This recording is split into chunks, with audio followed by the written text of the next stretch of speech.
Salam, hər vaxtınız xeyir olsun, əziz və dəyərli müəllimlər, hər birinizi xoş gördük. Qrupda sizə ünvanlanan sualın izahını verəcəm. Sualda qeyd olunur ki, yalnız 2 qrammatik məna daşıya bilən sözü seçin.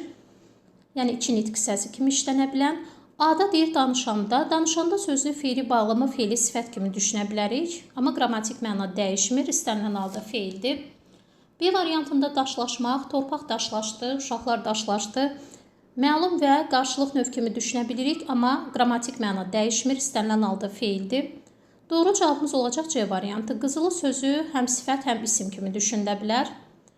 D variantında dərin sözü niyə cavabımız olmaz? Çünki sualın şərtində deyir ki, yalnız 2 qrammatik məna daşıya bilən, dərin sözü daha artıq qrammatik məna daşıyır.